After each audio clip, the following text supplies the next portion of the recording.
The room was heavy with the scent of unleavened bread and the weight of a goodbye they didn't yet understand.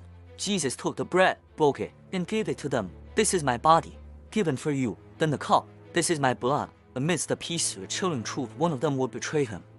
The shadows in the room seemed to deepen. This meal wasn't just about remembrance.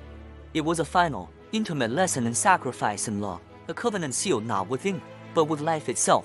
The disciples, confused and troubled, looked at one another, questioning who it could be.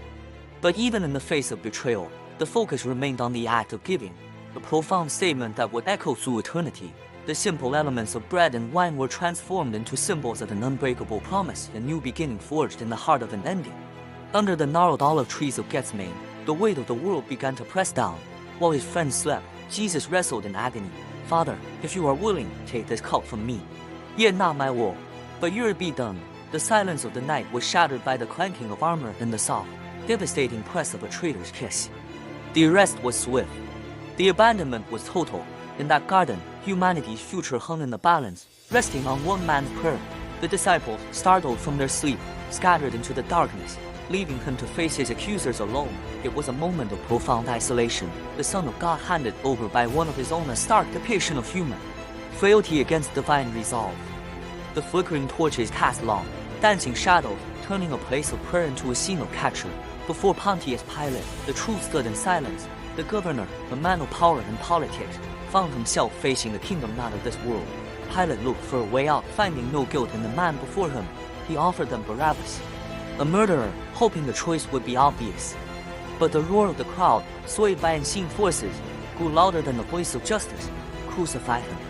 To keep the peace, Pilate washed his hands of the blood, a symbolic act that couldn't cleanse the reality of his decision. The sentence was written, "Death by the cross." In that moment, earthly power capitulated to mob rule, and innocence was condemned to appease the restless.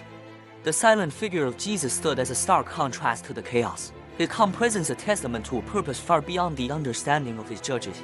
They led him away to a place called Golgotha, the place of the skull. The journey was a brutal spectacle, a path of humiliation and pain. The heavy wooden cross pressed into his shoulders, a physical manifestation of the burden he carried for all. The cheers of the crowd and the weeping of the women who followed him filled the air. When they reached the hill, they nailed him to the cross, raising him between two criminals.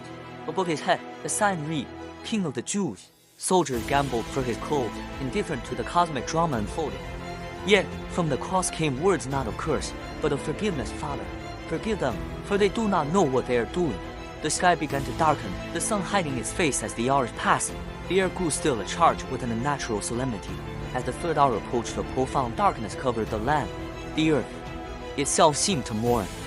The final words, "It is finished," were not a cry of defeat, but a declaration of completion.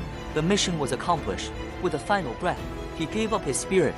At that moment, the temple curtain and the massive veil separating the holiest place from the rest of the temple was torn in two from top to bottom.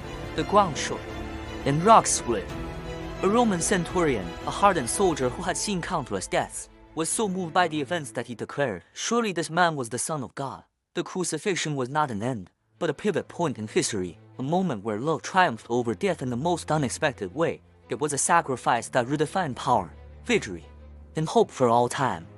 After his death, a man named Joseph of Arimathea, a respected member of the council who had been secretly waiting for the kingdom of God, went boldly to Pilate and asked for Jesus' body. Permission was granted.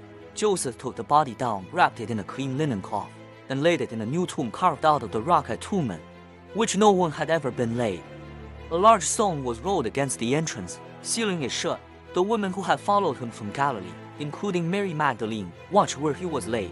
They then went home to prepare spices and perfumes, intending to return after the Sabbath to anoint the body. The story seemed to have reached its tragic conclusion. The hope of a new kingdom appeared to be buried behind a heavy stone. The disciples scattered, their leader dead. The world held its breath. On the third day, as the first light of dawn broke the horizon, the women returned to the tomb. They came expecting to perform a final act of devotion, to anoint the body, but what they found defied all expectation. The massive stone was rolled away. The tomb was empty. An angel, bright as lightning, sat where the body should have been and spoke to the terrified women, "Do not be afraid. Why do you look for the living among the dead? He is not here. He has risen." Just as he said, their grief turned to astonishment, their despair to a dawning, unbelievable joy. They ran from the tomb, their hearts pounding with a message that would change the world forever. The resurrection was not just the revival of one man. It was the birth of a new hope, a promise that death is not the end, that light will always overcome darkness, and that love is the most powerful force in the universe. This is the cornerstone of a faith that continues to inspire billions, the ultimate victory of life over death. Thank you for joining us on this journey. If this story touched you, please like, share, and subscribe for more content that explores the depths of faith and history. We'll see you in the next video.